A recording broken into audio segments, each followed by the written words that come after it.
Right there, we got us a brand new pressure washer. Gas powered. No more anemic electric turd from me. Right here, we got us a 1976 Chevy Luv. And in the last video, if you have not seen it, we did a 350/350 swap. Click on that video right there if you hadn't seen it. That way you can see the process that I went through to put a little V8 action under the hood of that truck. But before we put the V8 back in it, I want to do a little cleaning. That's why we got a new pressure washer. The frame, she's nasty. And the engine, she's not. So I want to make those two look good together. I also noticed that the transmission tunnel and all that undercoating is just flaking off really easy. So I want to try to get all that stuff off I can. Might use a little of that bed liner in a can, skeet a little of that on the bottom side, and call that good. Now as far as dealing with the frame, we'll try a product I've never used before. POR 15. I don't know what that stands for, but that's what we're using. That's a 3-way kit I picked up at AutoZone for about $30. I don't know if that's a good deal, but I can promise you this. Just a 1-quart can of the black paint by itself, which was sitting right next to that box, $67.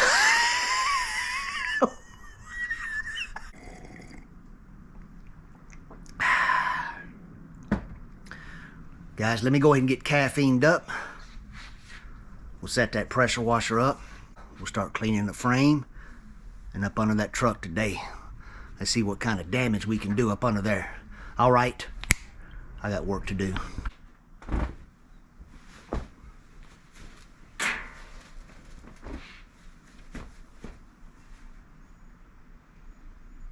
So now we got a cleaner degreaser for the POR 15 product.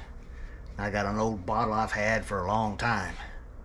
So in the directions, dilute with hot water, 4 parts water to 1 part cleaner degreaser.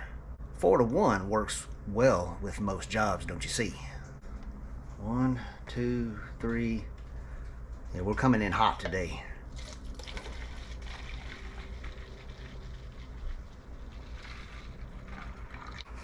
All right, we don't need that anymore. Let me go fill this thing up with hot water. Yeah. According to the instructions, you want to spray it on there and let it marinate for about 10, maybe 15 minutes.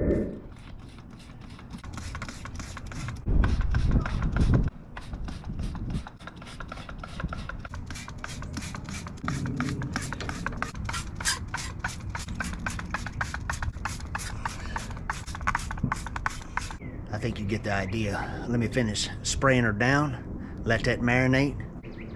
Yeah. We'll skeet her down with a little high pressure.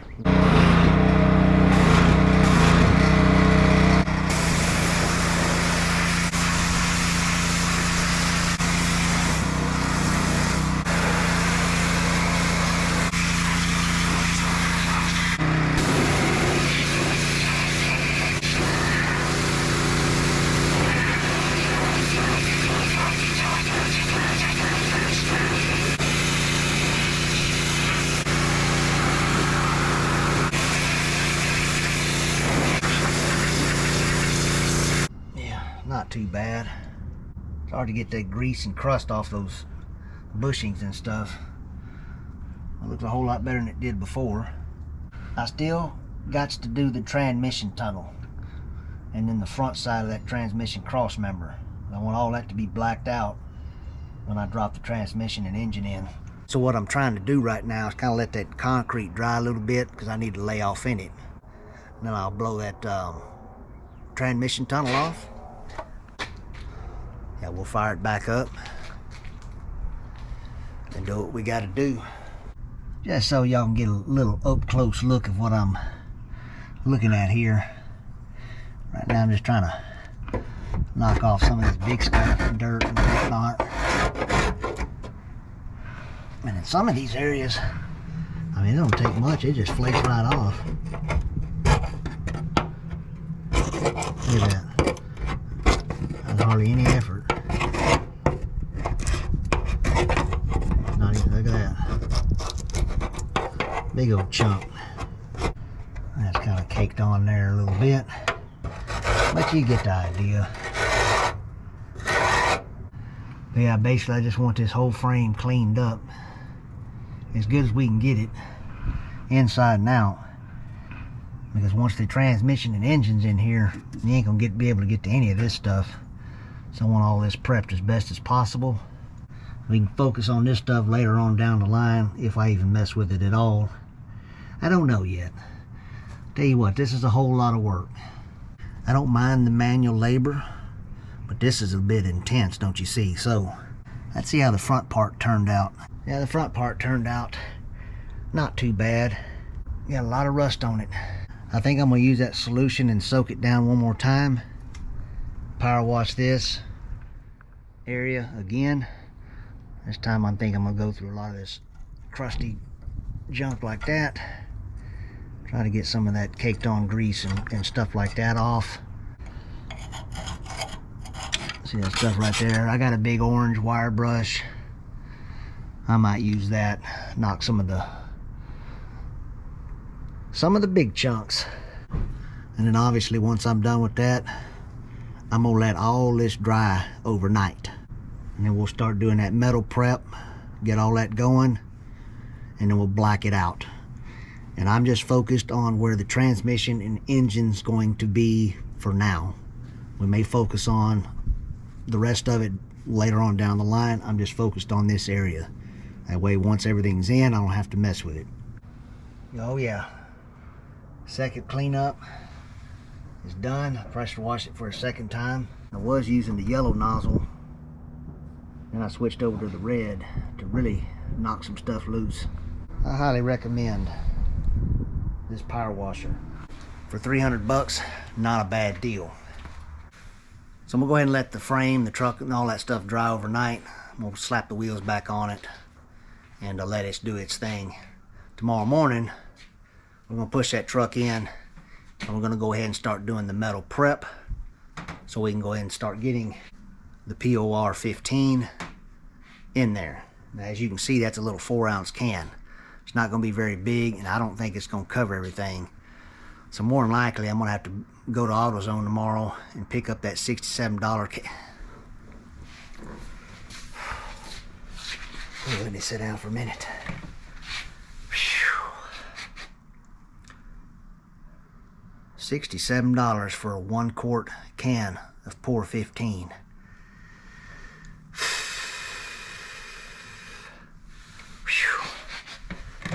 Man, how to take the wind out of you when you say it out loud. And then after that, we'll find something to do. I need to get this engine, like I said, ready to be dropped back into the truck and then hopefully stay in there. Transmission as well. And let that POR 15 do its thing. All right. Instead of talking about doing things, maybe I need to do some actual things. Snapper is not snapping today.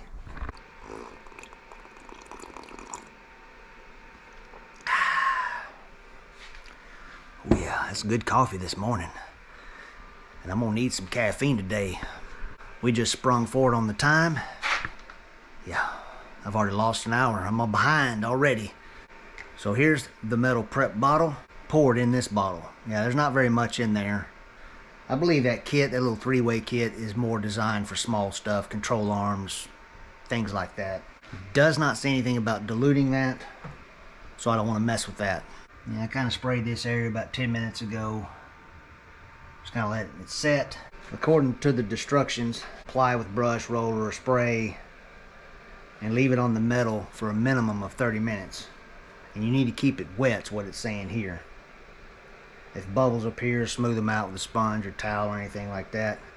Bare metal surfaces, keep surface wet for 10 to 20 minutes, then rinse thoroughly with water.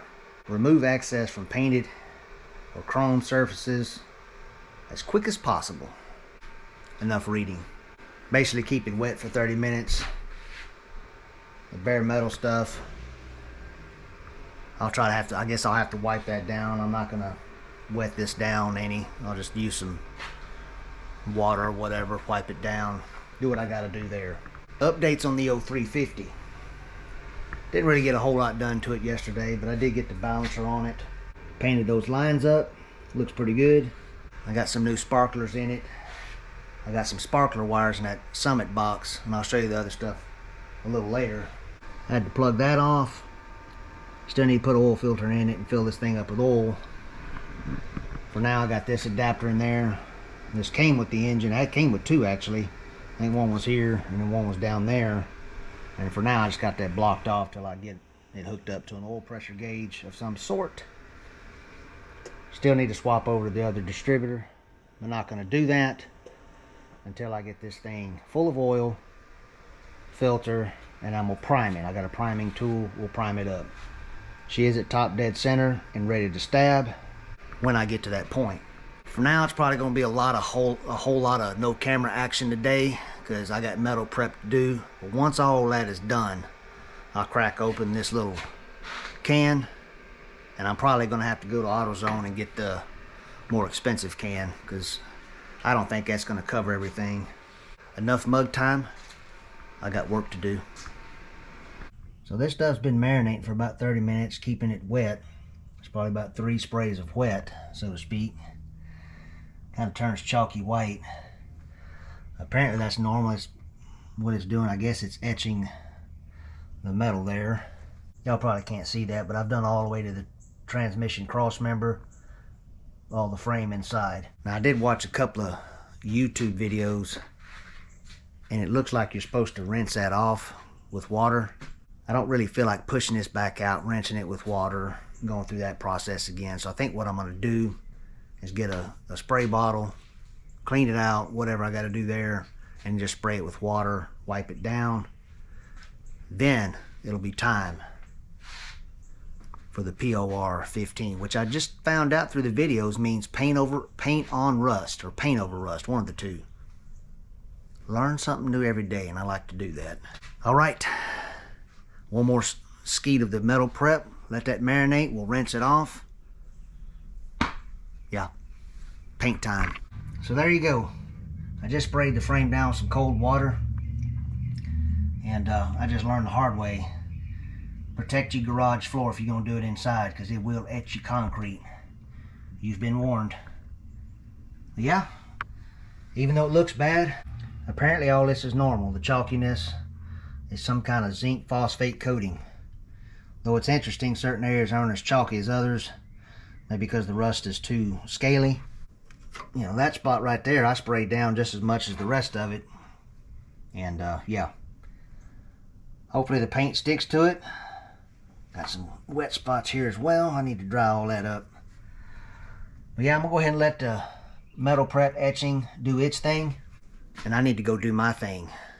And that is, I need to go to Advanced Auto Parts and get a quart of that POR 15, because I got me a 15% off coupon that I'm going to utilize to do a little savings. If I run out of this, I'll have another can. I'm more likely going to run out of this. You got to apply 2 thin coats. You got to brush it on. So if this stuff works out really good, and it probably will, I'll have an extra quart. That way I can continue to do the rest of the frame as I get into it. I just wanted to get this area done because that's where the engine's going to be. And once it's in there, I ain't taking it out.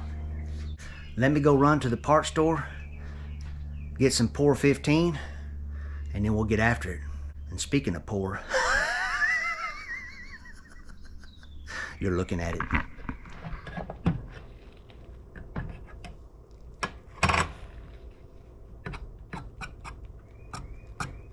They didn't say anything in the instructions for stirring it up, but I could feel some clumpiness on the bottom, so go ahead and stir up your stuff. Whatever you're going to use to stir up with, make sure you want to throw it away afterwards. I got the brush that they provided in the kit. Let me go ahead and set up everything. I'm already got my crappy clothes on, crappy shoes on. I'm ready to go. Gloves and everything. It says to apply it thin coats.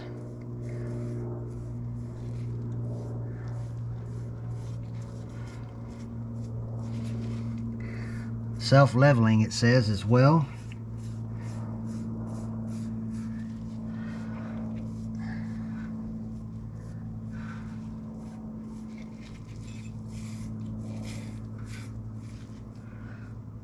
Alright.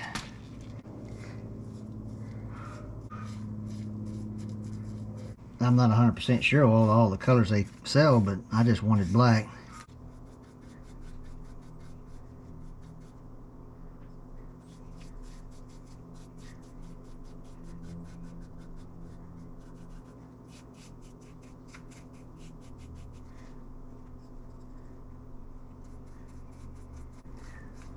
I would say one thing about the brush method I like is you don't have to worry about overspray, masking off anything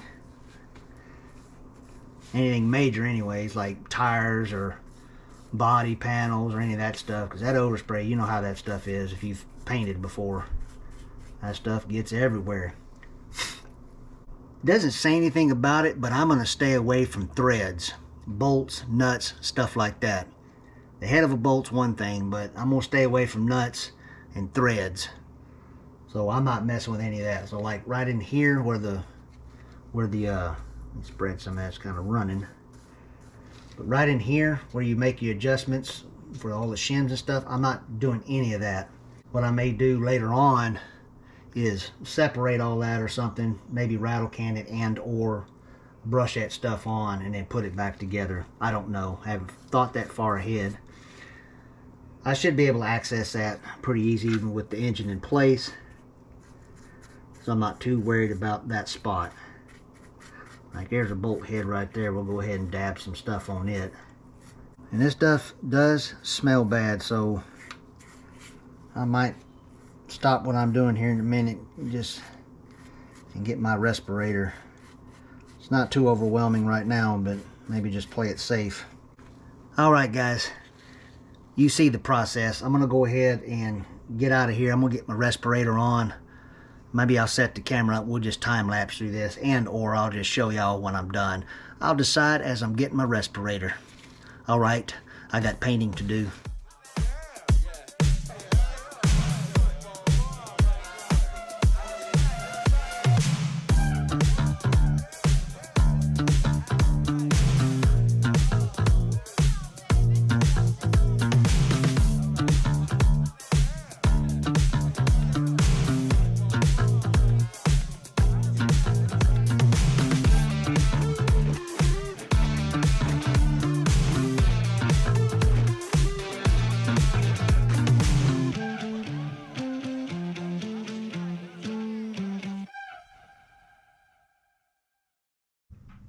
Well, there's the first coat. This side probably was done maybe 30-45 minutes ago. I just finished up this side. Not the easiest thing to do in tight quarters, upside down, inside out. Yeah, I was nervous I was going to get my melon with some black spots on it. I had to be very careful. By the way, do you like my respirator beard crease? Well, it's been a couple of hours, but I think we're getting close to applying that second coat. Watch this right here. Now, from what I understand, it's supposed to be tacky, but not applied to your finger. See how it's kind of tacky still?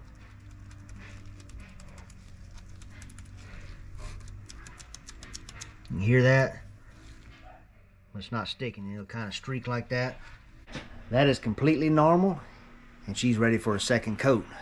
Not going to time lapse through all that. Just going to do it, and then once this is all said and done, which won't be today, it'll probably be tomorrow or whenever, I'll show the final product, what it looks like, and I'll give you my personal review on a pretty crusty, rusty frame. So, alright, I'm prepared to do a second coat.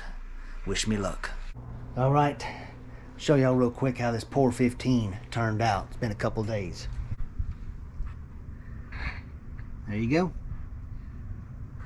That's on that textured metal. And you can see here on some of the smooth spots that I had to grind down. She it looks a little textured in certain areas. There's that bracket for the engine, and it's got brush streaks and air bubbles. So my initial review on the smoother metal, it doesn't look as good. Textured rust, you just basically paint it over the rust, but apparently that stuff is cured in there. That's just about as good as I can get without climbing in there. You can see all that area. Yeah, this thing was pretty textured. Looks good, it's just got a textured look to it. If the old textured look don't bother you, then it's not a bad product. I do like that stuff. It doesn't lay down as smooth, but it's a whole lot easier. If you got a power washer, you really don't need one. Just hit the degreaser, get you one of those gun nozzles. You may have to, you know, scrub it a little bit, and you'll get the metal clean enough to where it needs to be. Hit it with the metal prep, let it do its thing, let it etch it up, and let everything dry. And once it's dry and clean, apply the paint. Just don't get it on you, and whatever you're wearing, make sure you don't mind getting it on it, because once you get it on there, it ain't coming off. Overall, for what this project is, I like the product. I would use it again. I got plenty of paint to use. I just need to get some more degreaser and prep, and I can keep going. I'm gonna do the outside of the frame. I just wanted to get the inside pocket done first. I still got to do the transmission tunnel. I got to spray that with that bed liner. $22 for a spray can. It was like $60 for a quart. Oh man, this is killing me on the prices of some of this crap. You see it. That's what it looks like. I could have done a better job. I did switch on the second coat to one of these purdy brushes. I just used the one with, I didn't want to get too wide, the right angle. I wanted to try it out with a better brush, because the one they provide in the kit worked, but I don't know, it just wasn't as good of a brush I thought. It kept showing streaks. It is what it is. So all right, my shoulder's hurting from holding this camera. I got some things to do. I'll catch y'all this weekend. Every weekend it seems like it's always raining. That's all right, I got plenty of stuff to do in the garage. So I got a few things from Summit Racing. Finally got me a distributor cap so I can replace that crusty one. I thought I had one somewhere that was on that points distributor, because I ended up going Petronics on it, and obviously it comes complete. It may be somewhere, I don't know where, but anyways, we got a new cap and rotor for that. I got a thermostat housing, kind of cheap, might work. It's a swivel style, 15 degree, so it's not, the 45 degrees I think might be too much, just kind of visualizing it. Got us a kickdown cable, and the reason I'm getting certain things that don't make sense is when I put this and the transmission inside the truck, I don't want to be fighting no space to be putting anything. So I want to have that kickdown cable already hooked in, ready to go, and just kind of just bring it up from the top and then hook it up on the top side when it comes to that time. I got a dipstick. I got transmission fittings. These things were $25. $25 for fittings. But I think they're gonna, that's for the cooler part, so that'll be done. Guys, I may be getting another transmission. It's gonna be a short shaft, but it's gonna be a TH350. My boy Trey's got another one, and he says I can have it as well. Says all I got to do is help him do a little engine swap on the old Freedom truck, 84 Chevy truck he's got. If you hadn't seen that video, we did a will it run on the on that engine as well. It's had some issues, not going to get into all that. So you know, I don't mind helping them out on a weekend, or it'll probably take it about a day, because it's small block Chevy to small block Chevy. Shouldn't take no more than 6-8 hours to get that thing knocked out. So yeah, that means it'll be about 3 days. But he says he's got a short shaft. He believes it's good. He says I can have that. So now we have 2 transmission options, because I have a bad feeling that one's no good. I also picked up a gallon of each, the metal prep and the degreaser. But I've decided I'm going to go ahead and do the full frame. We've already done the inside. That'll make it easy to get the engine and transmission in there, and I'll have to worry about dealing with that. Then all I got to do is the outside portion of the frame and the front part.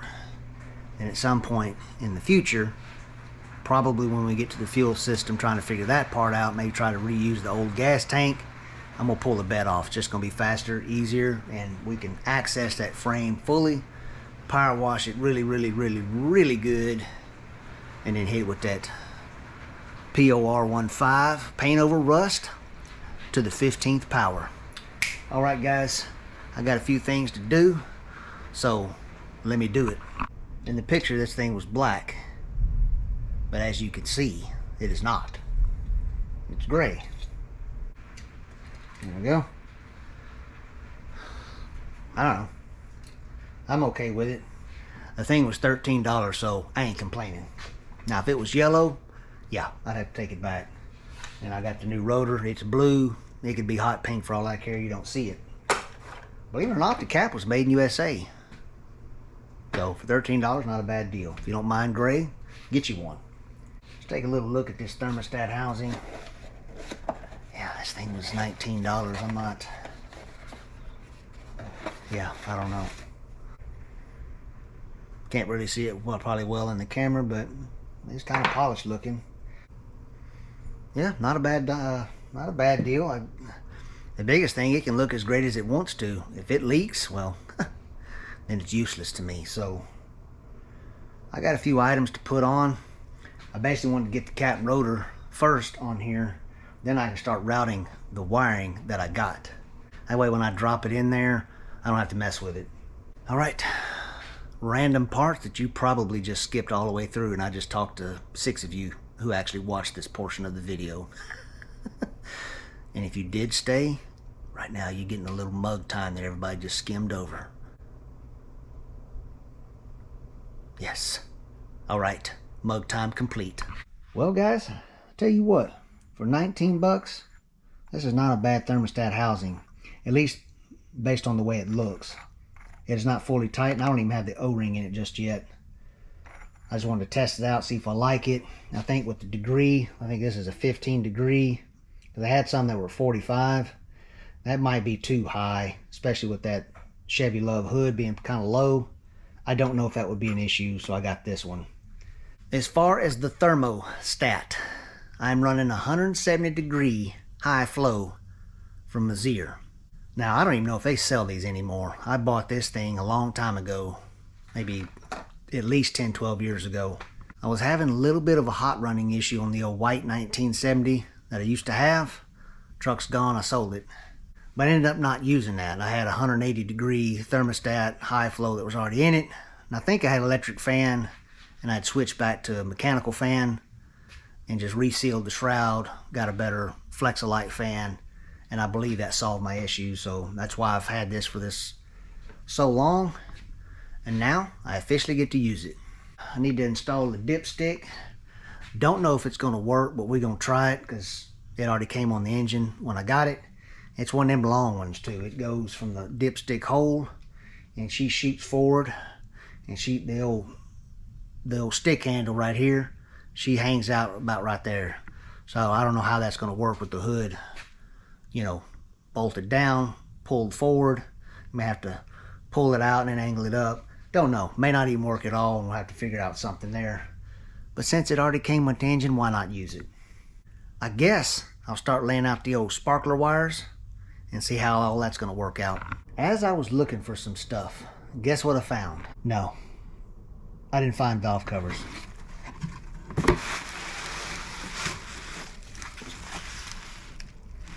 I found a transmission cooler I can use. I totally forgot I saved this thing.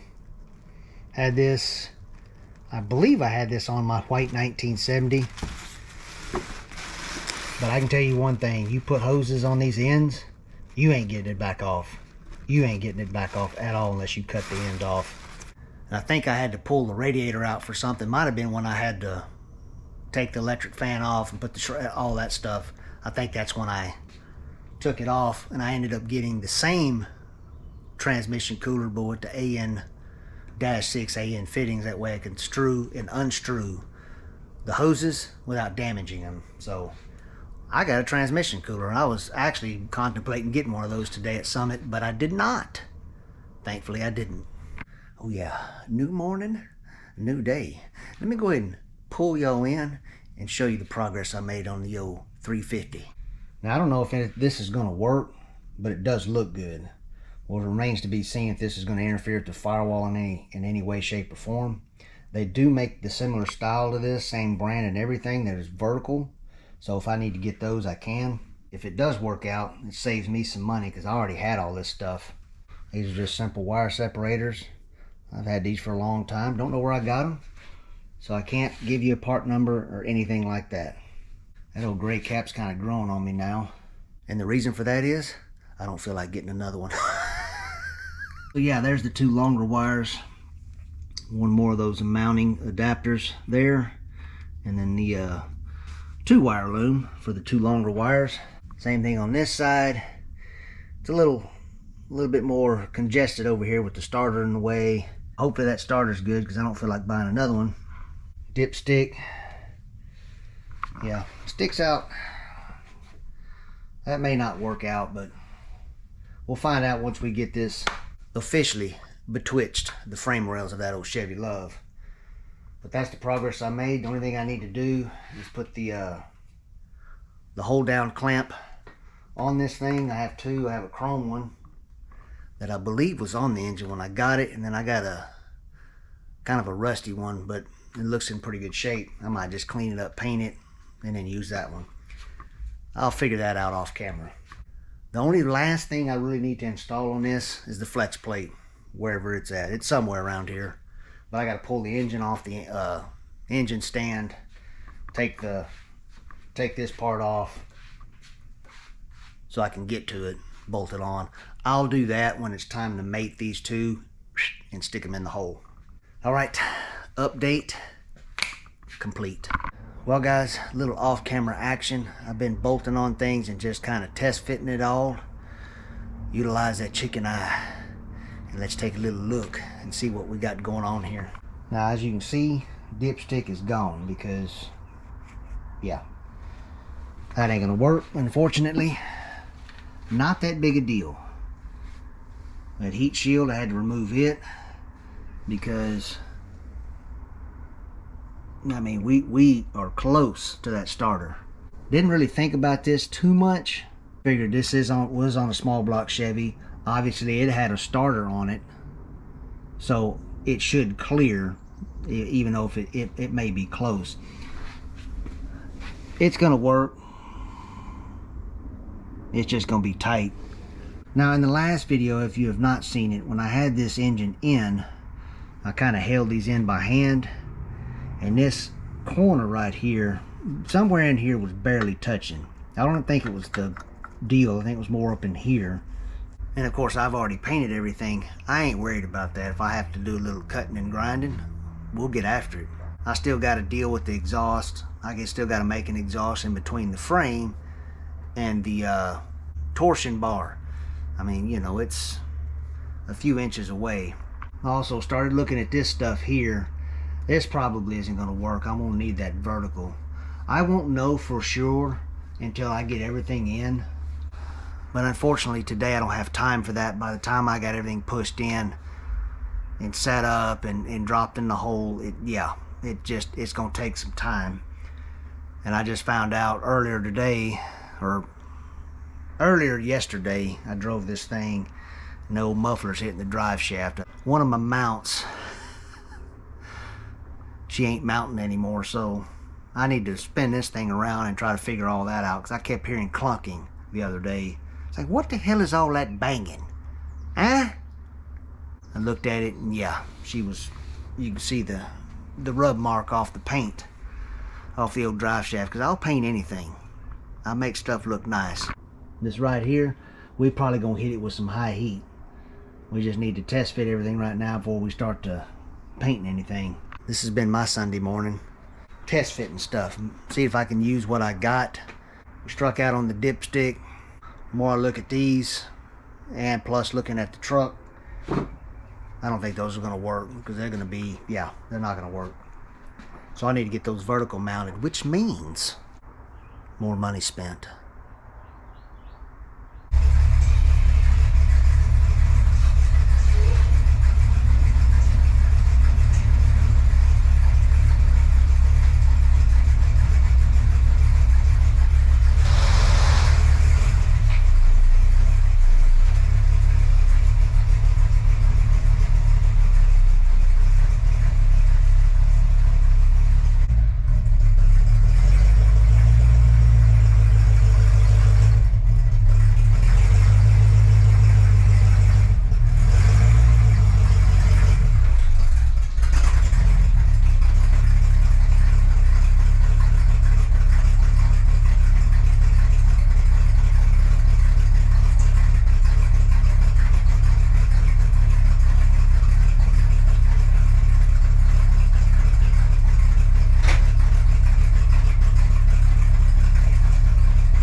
Taco Gate is in the pocket.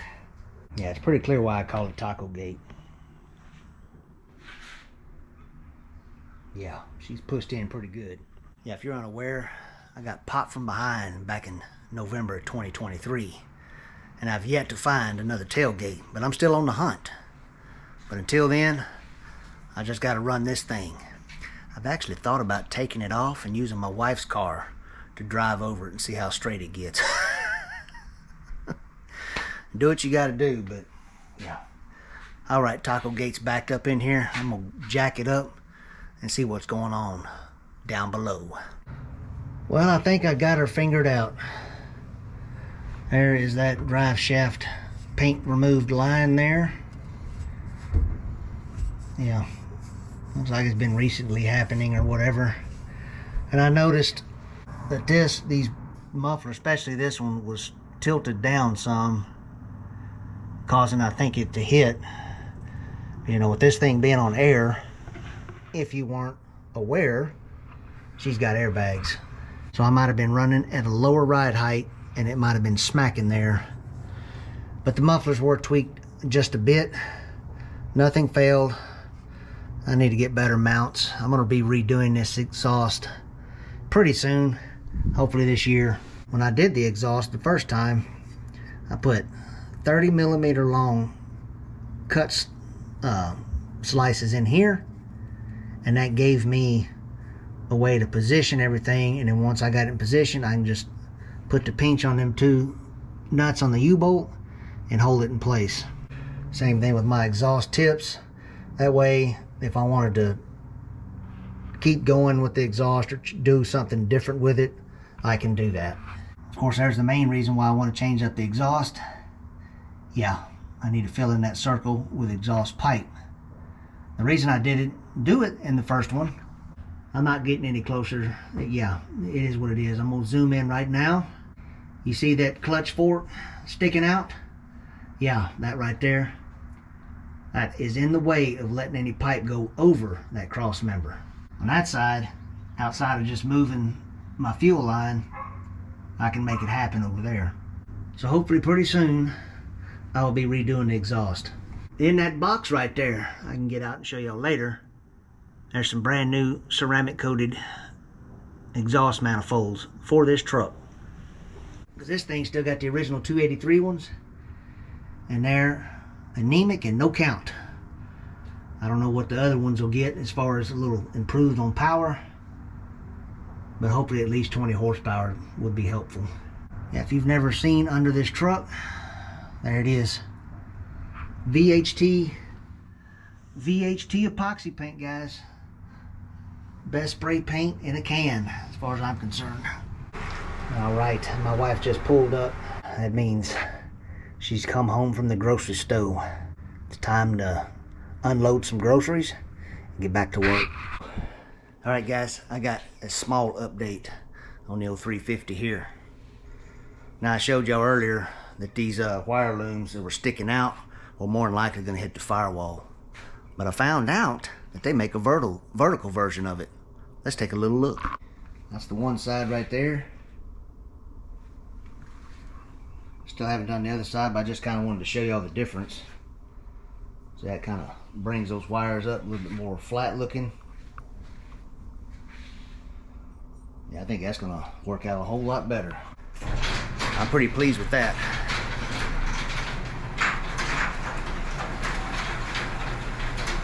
My wife is here. The donuts are here. So I'm going to get something to eat. Now, if you caught the first video when we did the 350 swap, that transmission right there, Trey gave it to me. Now this transmission he brought me, that's one's the 6-inch shaft. The other one here, that's the porno star shaft. It's got the 9-inch one. Oh yeah, she's long. I'd rather prefer to run a 6-inch versus the 9. What does the bottom of the pan look like on this? I'm not just gonna fill it up with fluid and run it. I got to see. I got to put a chicken eye or two on it and see what we're working with.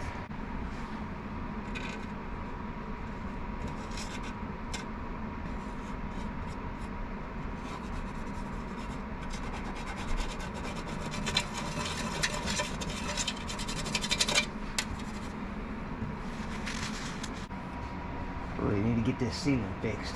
I need to do something about it. Well, we got us another chunky transmission pan.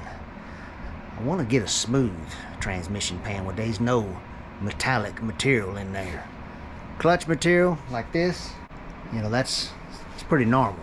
You know, when you got metal chunky bits in there, what does that mean? What happened to it? Does it work? Does it shift? Will it move under its own power? I don't know. I just got to flip a coin and figure out what I want to do. Ah, yes, to be a kid again. We're back on the old Chevy Luv. One thing I want to take care of on the old Chevy Luv before I put the engine back in is I want to undercoat the transmission tunnel and all that stuff. A lot of that stuff flaked off, the original crap. I kind of want to apply that stuff. It's supposed to help with a little sound deadening, plus kind of protect the metal that's already there. But the truck's been outside. It's pretty dirty. Here, let me go show you what the frame looks like that we painted on the inside. Yeah, she got a little dusty and dirty. So I need to go ahead and wash all that stuff, clean it up. I'm gonna go ahead and scrub that underside of the transmission tunnel. It says to use their degreaser, which I bought some. I bought a bigger jug. I don't know where it's at. I gotta find it. Because I figured in the long run it's gonna be cheaper just to buy that instead of those little bottles. See how this stuff applies. I have never used this stuff before, but I can tell you what.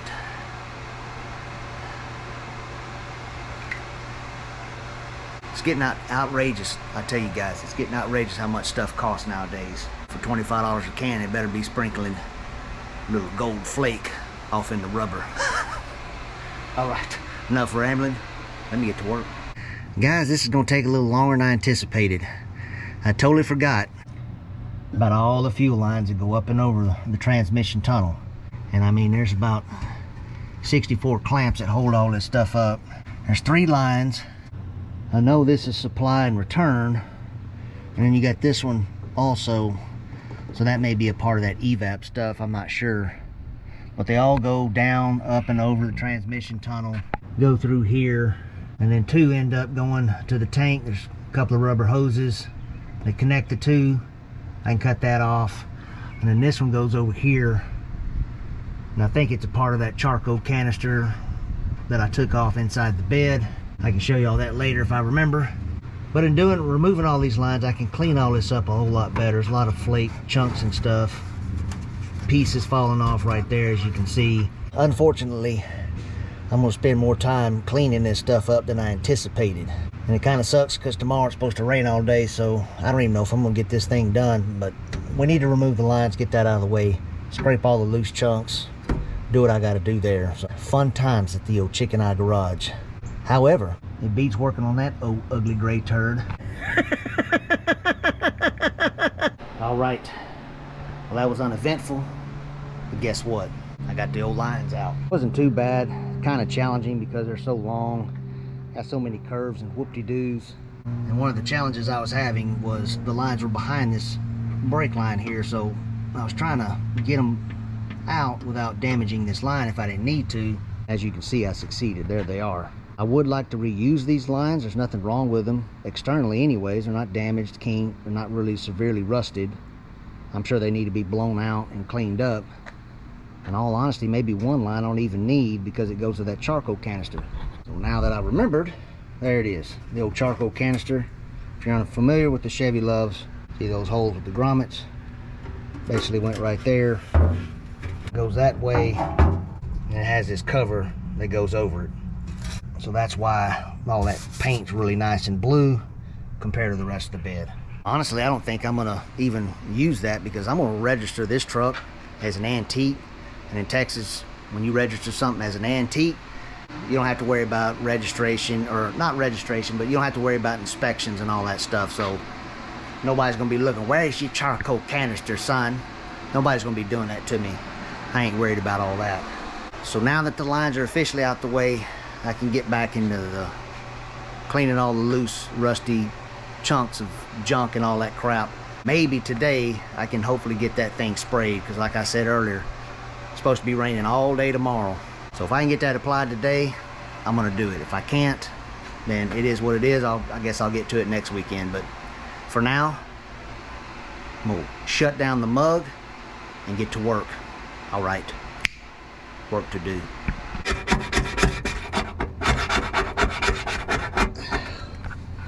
That's a very laborious process. One little trick that I kind of may have came up with, I don't know if anybody else does this, but grind the corners off your little razor blade if you're going to do something like that. Because I noticed the corners, especially on curves, kept catching and hanging up and scratching the paint, which I don't really care about that, but it just kept hanging up. So I kind of did that with a Dremel. Works like a charm. Just thought I'd share this little Charlie tech tip moment. Here we go. Empty garage. You know what that means? It's time. 350/350. We got to marry those two together today. Send them on their honeymoon to Vegas. All right, she's hanging off the chain. Really the only thing I need to do before we drop her in the pocket is put the flex plate on. Well, I'm running into a slight situation. See this hole right here? And look how, we just talking about barely touching it. And now, I can't even turn it anymore. She got some trash or a burr or something's going on there. This one was bad too, but I tapped it out. So now, see, just light finger. Look at that. She didn't do that before. You got about a half turn and it stopped. The rest of them are good. So let me run a tap through that. And we can put the flex plate on it. Get some Loctite 242, that's the blue stuff.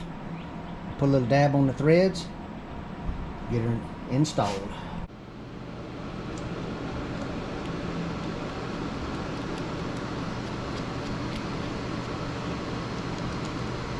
She's good to go. Let's bolt on the flex plate. Torque speckles are 65 foot-pounds. I'm gonna try to do this with the old garden glove.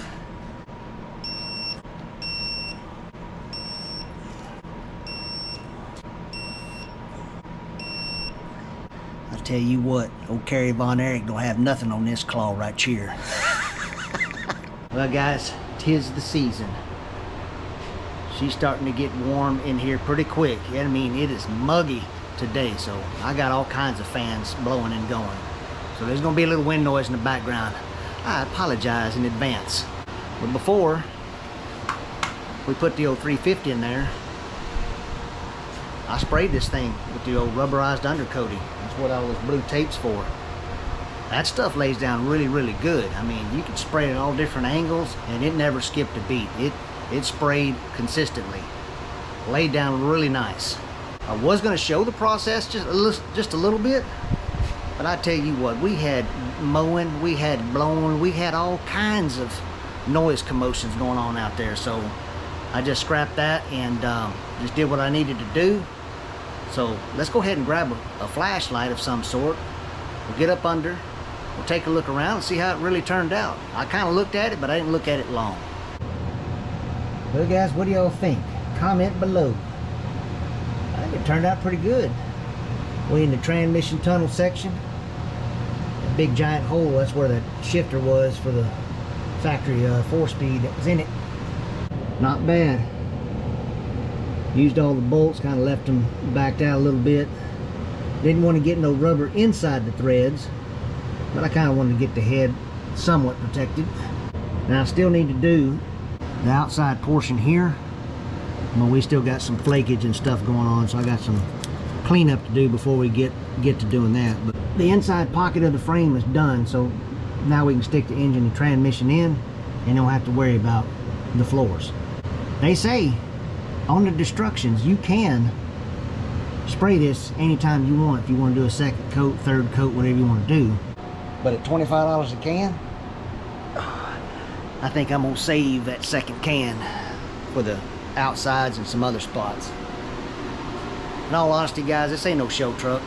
I just wanted to get a uniform coating of that rubberized stuff, kind of protect the bottom, make it uniform looking. That's the way it looks a little nicer than it did the way it was before. That stuff just flaking off and dirty looking.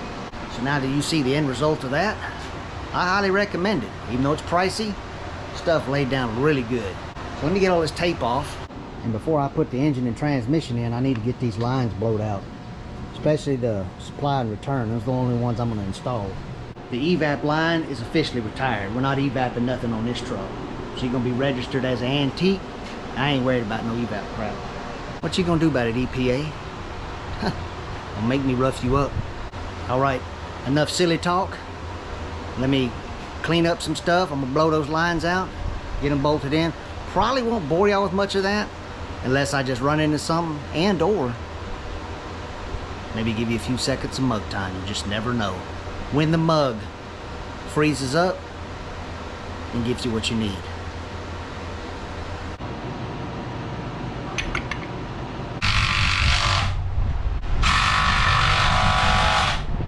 Now, unfortunately, I'm gonna have to leave this supported because nothing's holding the back of that nothing's holding the back of the engine. So if I let this down, it's just gonna hit the firewall. Probably safely put that back on, hopefully. Hopefully, maybe. Brake line in the way. Let's see if we can't fix that. Hopefully that's not gonna be an issue. But it might. It just might. It looks like it is. That's not good. Can I get that in there anyways? There we go. Well,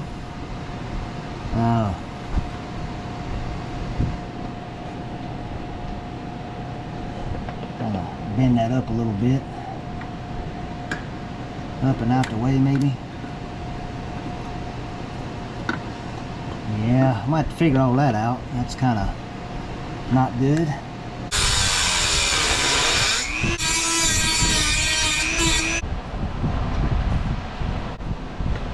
That's a lot better there. Still need to figure out what I'm going to do with this brake line. That kind of works there. Kind of holds it out of the way. But that old Dremel worked out pretty good. Nice compact area. I was able to whittle off that bracket.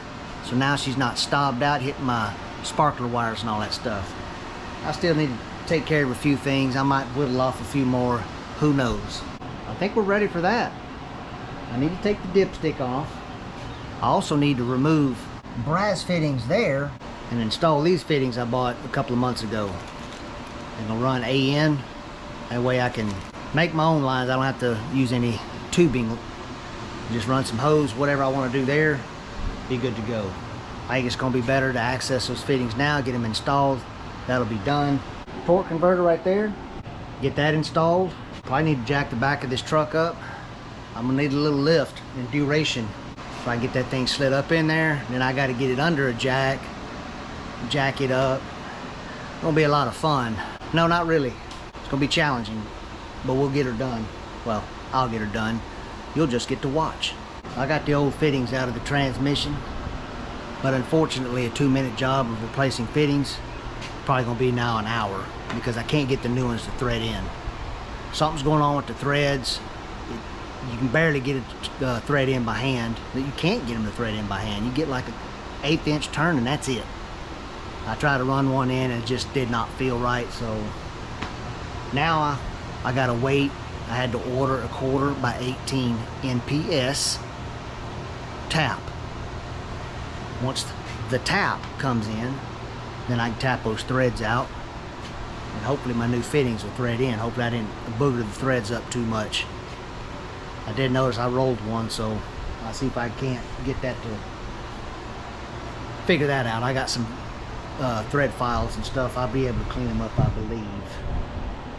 But before I put that transmission in, I forgot about the fuel lines. I was about to start sliding that transmission in and I was like, whoa, you got fuel lines installed unless you don't want to run those. And I think I do. So I got earplugs in, I got a compressor, I got an air gun. Let's see what kind of stuff blows out them lines. I'm gonna blow them out and then put them back in the truck.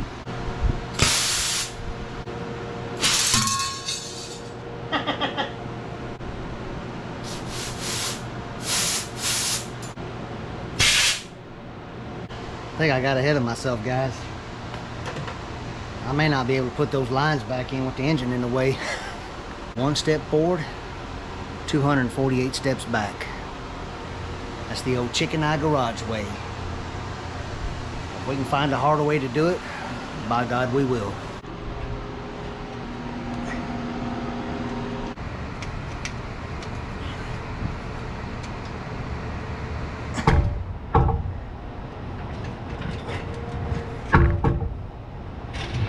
God dang, what is it? Holy crap! What is it catching on? Dang drain plug. It has been a fight all day, guys, and a fight all freaking day.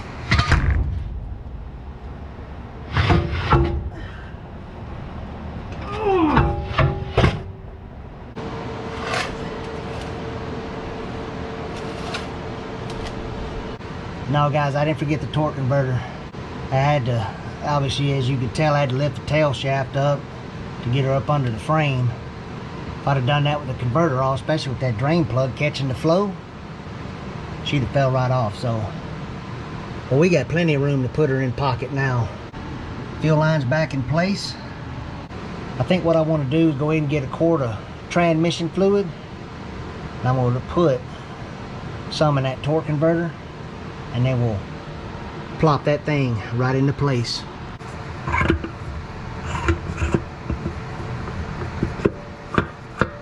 Oh man, I don't think I've ever had a torque converter pop in that fast. Let's go ahead and pull the engine out. See that right there? Yeah. Well, I can't lift the transmission up with the engine in the way. It is what it is. 1 step forward, 13 steps back.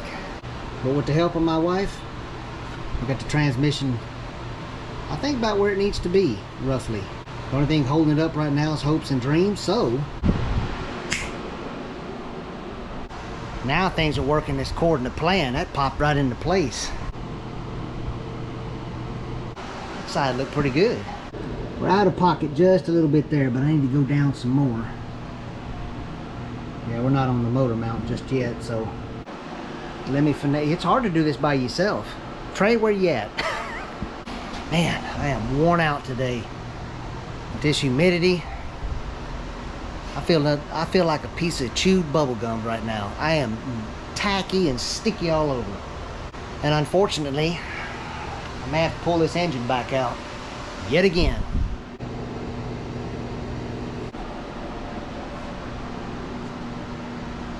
Every time I make a little progress forward, I gotta go 10 steps back. What do you do? Let's look down below. Oh man. And I've done this for about 600 times today. My body's worn out. Yeah, if you hadn't seen that last video, I made this transmission mount. She's not bolted in. I'll deal with that tomorrow, but plate itself, I did that. It's all by hand. Cut it out, made it myself, welded it. Watch yourself. I'm a rookie. Only got 4 of the 6 bell housing bolts in. That's all she's getting for tonight. Oh. There's number 601 of getting up. Whew. Guys, I am worn out today. And like I stated earlier, I feel like a piece of chewed bubble gum. There it is, it's in. Now will my OCD let me keep the engine in?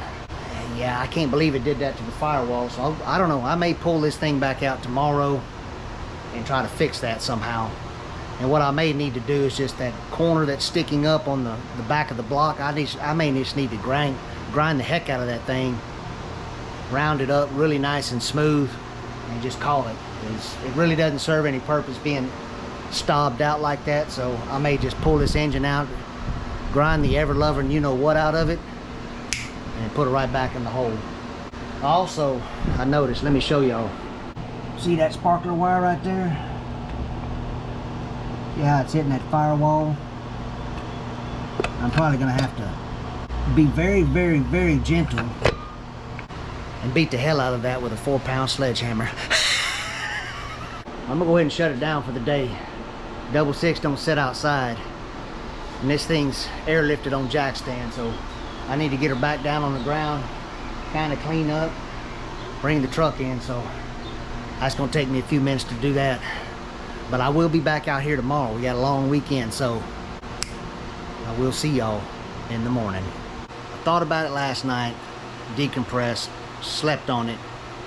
I don't think I'm gonna pull the engine out today, not to fix that.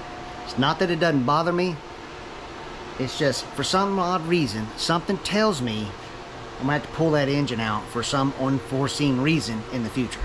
And so with that possibility lingering in the future, I'm not messing with it. If I have to pull it out, that's when I correct it. But if I don't, then it is what it is until I need to pull it out. Now, I have been doing a little test fitting off camera. Got the passenger manifold, a couple of bolts holding it in place. She's barely touching. But let me show you where she's touching.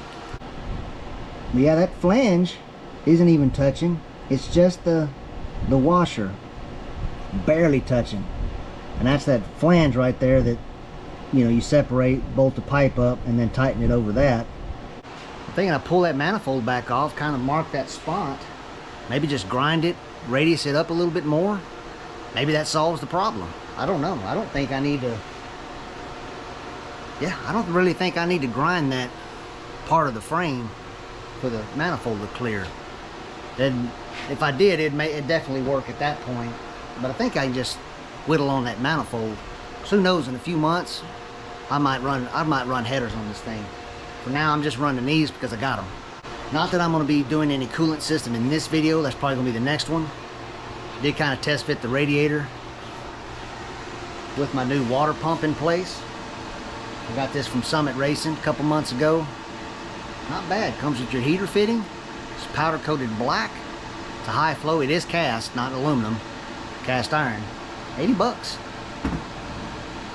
Link in the description if I remember to do it, if you're interested. Just kind of looking at the coil bracket there because I'm probably going to run it off the manifold. This is my little coil wire. Yeah, she's running a little on the short side. Story of my life. But I think this morning I'm going to run to O'Reilly's and get me a transmission filter kit. And I got 6 bottles of transmission fluid. They look old, but they were sealed and the inside of it's still red, so that's all that matters. I don't want to run any high dollar fluid or anything because I don't know if this transmission's any good or not. She might have all the gears, she might have 50%, might be all neutrals. We'll find out sooner or later. But when I bolt the converter up, I plan on ending this video with, let's see if this thing fires up and runs. 5-10 second run time, shut her down, because I don't want to run it too long with no coolant system. That's how I want to end the video. Hopefully I'm successful in doing that this weekend. Honestly, I've been wanting to get this video out for quite some time, but we've been working on other projects, 71 long bed to short bed conversions, wheel it runs. Yeah, we've been doing some things around here, so this has been kind of put on the back burner. Plus, weather's not been cooperating. So let me go to O'Reilly's, pick up that transmission filter kit, and get back at it.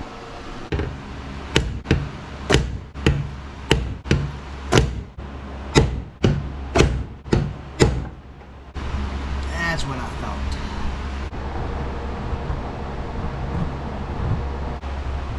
Clearance, transmission filter, interruptions. Beautiful interruptions. Yeah, true. And I put the final pinch on that torque converter bolt. The old SD card said full. So I got that swapped out, and now we're back in business. Now I am going to be removing those bolts later on, put a little Loctite on it, but for now they snugged up. They're doing what they need to do. And so the next thing I need to do is right there on the top of that roll of pink towels is a transmission filter. I got my zapper down below. I just need to get the correct socket. We'll zap them bolts off, replace the filter kit, and then I got to figure out how I'm going to put transmission fluid in it. Now I got the dipstick that came with it. Yeah, that original style right there. And I also got one of those universal ones from Summit Racing. Essentially it's made by Low Carb, but it's a Summit brand. It's got their little logo on top of the handle there. I was hoping to send that back, get me $130 back and put that towards something else on this thing. But I don't think I'm gonna have enough room to run that factory style dipstick. And speaking of dipstick, right there next to that Chevrolet sign is the engine oil dipstick. Now I can't run it, obviously, y'all saw that earlier in the video. Manifold hits it, but I need, when I take that manifold off to clearance it, install the dipstick real quick, check oil, make sure that's nice and full where it needs to be.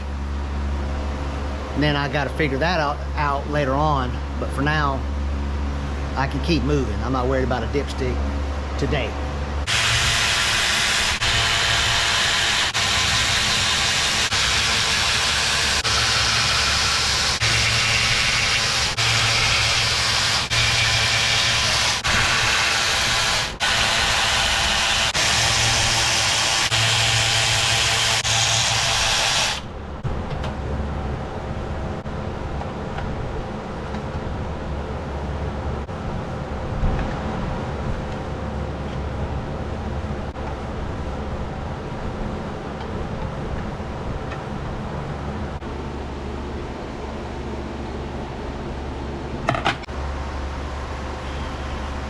Transmission may not be any good.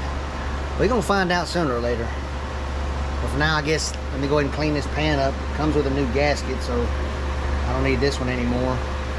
And put the transmission pan back on. Installed.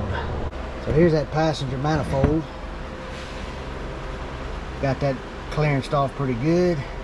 Went ahead and cleaned the rust and crust off the threads. Found some of these flange nuts. I only have a few of them left. Not gonna be uniform, but it'll be all right. They'll work. So I got those. That'll get rid of those washers that were real bulky, and that was the part of the issue that was hitting. Went ahead and blew these out, cleaned the mating surfaces there. And I'll tell you right now, I'm a little anemic in the old bolt department. I need to stock up on my longer 3/8 bolts. But we're gonna work with what we got, because we got enough to make it all happen. I got the exhaust manifold gaskets. Like I said, I've already blown that out. So all the cobwebs and dirt and debris and all that stuff are out of it. So now we can officially bolt it to the passenger side and see how that looks.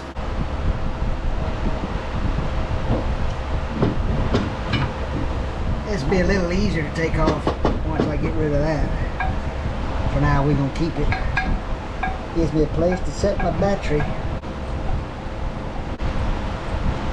Cool thing about these manifold gaskets, start your bolts and you just drop them in place. I did tap all the threads in the cylinder heads. You want to chase that stuff out while it's on the stand. Once it's in this position, it's going to be a tougher time doing it. Well, I have to admit, the old Chevy Luv is a lot easier to work on. Drop that in place.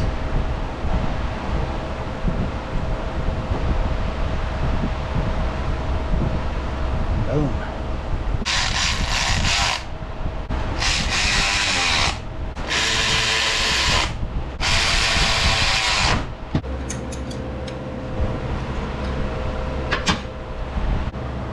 And it's not much, but it's there. We got the clearance. If I have to make any more, I probably could, but I think it's going to work.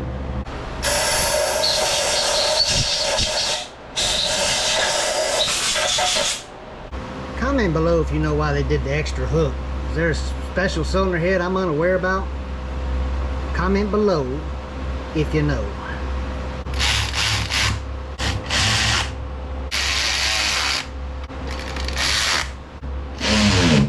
We'll go ahead and hit that last bolt manually, and then we'll go from there. Alright, both manifolds are in. Let me zoom in there. I don't know if y'all can see that very well. I'm going to assume y'all can. There's a lot more clearance on this side than the other. Now that I'm looking at that, I know why. This manifold flares out differently than that one. Y'all see that? I'm just now seeing this, guys. That one kind of tucks in more than this side. I think I know why. Because that side is where the starter's at. So they probably flared it out so the pipe could clear the starter. I just solved something today. You know what else we're about to solve? Yeah, it took me a little foot brake to heard the old Ring doorbell chiming off. I said, who is at my front door? Oh, the Amazon guy, he's got my tap. That's what I'm talking about. I'm not really too excited about it though. but we need to get on, well, I need to get on my back and see how easy this is gonna be. That torsion bar is all up in my way. One down and one to go. That bottom one had some serious aluminum chips falling out of it. Believe it or not, a 12-point 9/16 socket fit to tap perfectly.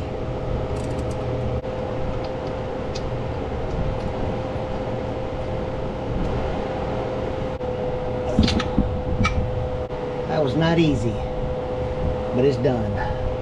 Well guys, unfortunately I'm gonna have to crack open the $130 dipstick from Summit Racing. Oh, hear that money? Guess that's a little funnel so you can put oil in it. There it is.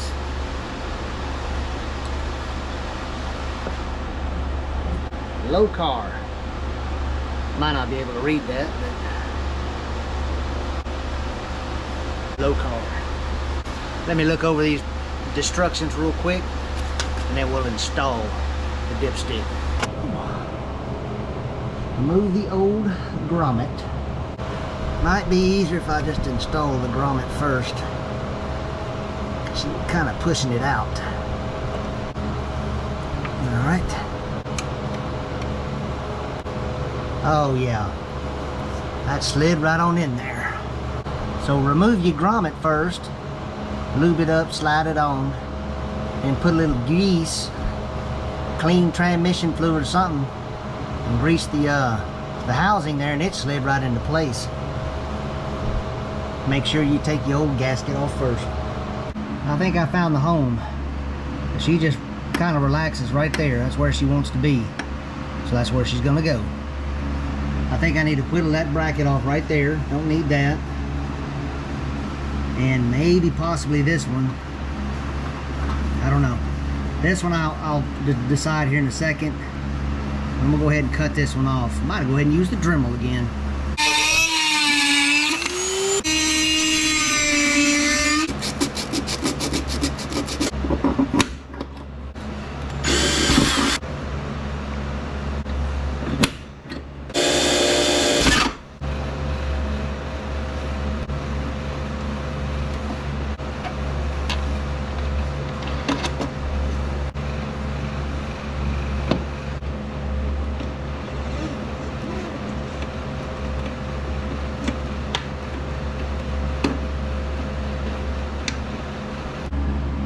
Look too bad. My biggest complaint, didn't come with screws. I had to provide my own. I don't like that. The only other complaint is it kind of like right in here, kind of hangs up and then it goes in. I got the little Summit logo. All in all, it looks pretty good. To be honest, I still would have rather have saved 130 bucks, but that was a pretty quick install. Link will be in the description if you care to purchase the $130 dipstick. You know it's hot when you're recording and your camera goes off because it got too hot. So I modified this coil bracket to fit. I'm gonna leave it loose until I get the coil in. I'm gonna use that one because it's the best looking one I have. Those two are good, I think, but they're crusty. This one is less crusty. All right, coil is in place. Coil wires in place. I just need to hook up the negative and positive wires. The positive one's a little on the taut side coming from the front, so I may have to swing around back and hit her from behind. No pun intended. Cap's now officially on. I'm gonna leave that loose for now. All in all, pretty productive day. We got quite a few things done. Transmission's got the new filter in it. We got the dipstick installed, the fittings, tap those threads out, fittings are in. Thankfully that all worked out. I do need to put transmission fluid in it. Off camera I did put the engine dipstick on and the engine oil level is full. Actually it's just a skeet taste over full. It's because we're in a whole shot drag race stance right now. Get her on the ground and it'll probably level out. Tomorrow's Memorial Day, Monday. Put the carburetor on, get the starter with some battery cables on it. I got a battery in my work van we can borrow to get some hot stuff to the coil and to the starter. Make sure we put transmission fluid in it. Don't necessarily need to be full, but it needs to have quite a bit of fluid in it. That way it's not empty. Transmission may be bad already, but I don't need to make it any worse. I'm gonna take a quick 5-10 minute break, kind of assess off camera what I want to do. If there's anything small I want to do real quick, I'm gonna take care of that, and then tomorrow morning we're gonna be back at it, and hopefully we can hear that 350 finally run. It'll be another hot one today, guys. That ain't stopping us. I want to hear this engine run today, even if it's for a few seconds. That's my goal, to hear this thing run on all 8 cylinders. And to me, that'll be a successful day.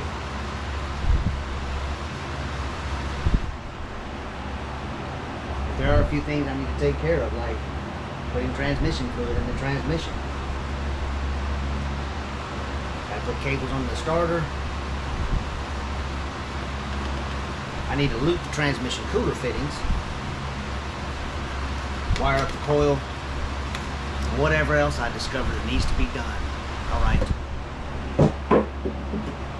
Yeah, I recently upgraded the cables on the old 66C10 to, I think, 2 gauge. These are 4, plus these are a lot stiffer. The ones I got are a lot better. I think it's welding wire or welding cable. This one's a little long for what I need, but it's going to do what I need it to do for now. Also got a positive. I'll just use that end and put it on that end. So let me get it all did. I've done a few things off camera. I'll show you here in a second. But here are my dash 6 barb fittings. I got 2 of them, luckily. I got a piece of scrap 3/8 fuel line. Now obviously when I do run a transmission cooler, I'm going to run 3/8 transmission cooler hose. But for now, just to loop the cooler fittings, that way ATF ain't getting skeeted all over my garage floor, we're going to loop it for now with this fuel hose. Battery is in place, and as you can see, this is why I'm not going to be running the battery right here. This is way too high. Cable's already connected to the starter. I got my key on wire. It's going to the coil, positive side, and then the negative's already hooked up with the distributor and the positive. Basically just looped it behind the distributor. That's done. Once we're ready for it, connect that to the battery. She's already connected to the block. Also, that bottom hole on the fuel pump side, make sure you cover that up. That is open to the crankcase. If you don't, you will skeet oil everywhere. Ask me how I know that. Alright, let me go ahead and put the hoses on these fittings, get that looped off. I can do a little off-camera thinking, make sure I ain't missing anything. And I think we're ready for the carburetor after this. Alright. There it is. She's looped off. I can tell you right now, this torsion bar is in the way. There's something I thought about off camera. I don't know if this thing's in drive, park, what gear it's in. So, take this deal off. I already bought the yoke, and I'm going to be using to modify the original drive shaft. Put that in there and just rotate it. Yeah, we're in gear. So let me rotate this.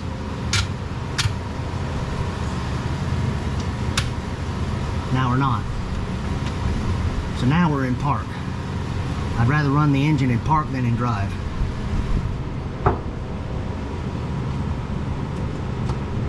I've assessed it. I think everything is ready.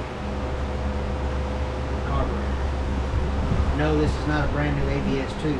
This is the old 1905, I think. 1405. The former manual choke version. I already see something.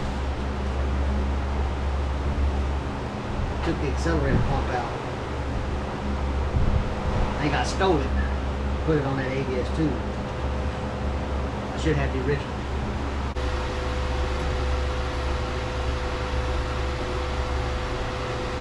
This is what I needed right here. Accelerator pump. This is the one that came out of the ABS2 that I got on the 66, so Definitely need that. That looks really clean inside, so I don't think I need to tear into it. Just need to install the accelerator pump, put the old carburetor back together. Now, how am I going to get fuel into the bowls without running a fuel pump? I don't know. Holly's got that vent tube on the top, and you can fill up the bowls through that vent tube, but I don't think Edelbrock has that. I'll have to look at the top and see how all that works out. I mean, I could put fuel in it at right now, and then put it on the truck and see how long it runs like that.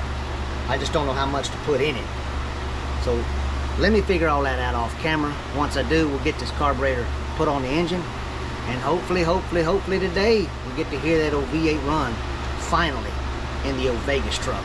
All right, I got work to do. Went ahead and just wired up the fuel system. I figured it'd be faster and easier that way than trying to get fuel in the carburetor and then evaporate and then dealing with all that.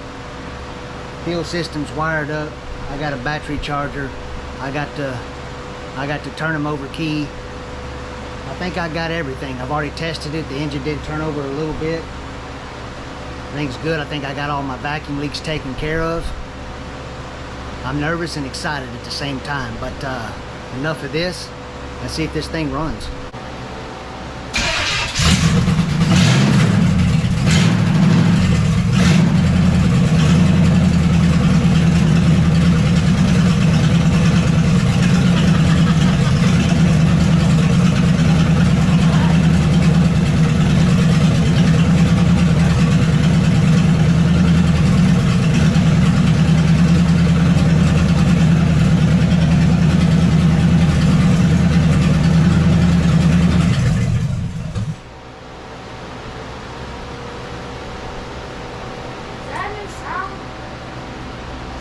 Buddy. Yes. All right. Oh yeah, I feel good now.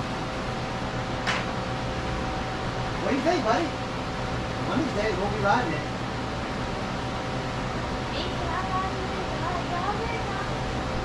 Maybe someday. What was all that noise, Abby? What? Did you hear all that noise? What was that?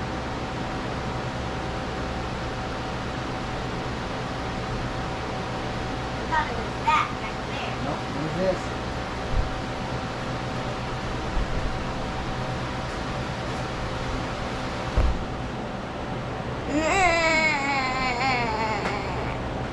My beautiful girl. Thank you very much. I like to smell of gas. You like the smell of gas? Well, that's a good thing, I guess. What are you about to screw on? You got one of my screwdrivers. This is exciting. Guys, I am super happy right now. The old V8 ran. I was a little nervous that thing may have been a bad engine, but I felt pretty confident it was a good one. I trusted the guy I was buying from, even though I didn't know it. And it's amazing. That thing fired right up. So I guess I nailed the timing perfectly. I just need to I bumped up the idle just a little bit, but I think I'm gonna run it one more time before I shut the video down. But I think I'm gonna go ahead and update y'all on the next upcoming video for the old Vegas truck. Obviously, we need it run longer than 10 or 15 seconds. That means we gotta fill in that radiator hole right there with some type of radiator. I'm thinking maybe a 66 Mustang V8 style radiator, since the 66 Mustang radiator for the straight six fit like a glove. Hopefully the V8 radiator I can find will fit just as good. Obviously we need to build some kind of fuel system, or try to use the gas tank is what I'd like to use, the real gas tank. And this is fine for the startup stuff here and letting it run in the garage, but when it comes time to actually drive this thing, I need a fuel system. This isn't gonna cut it unless we're just going around the block. Gonna need an exhaust system. So lots of things are gonna be coming up in the future for this truck. But for now, she has her new power plant and it's a runner. Don't know if it's gonna move. We'll have to find that out soon enough. That means you gotta stay up to date. Like, subscribe, do what you got to do there. Hit that notification bell. That way when you see a video pop up that says Chicken Eye Garage, you know it's mug time. Alright guys, like I always say, until then, thanks for watching. But don't go anywhere. I'm gonna run her one more time.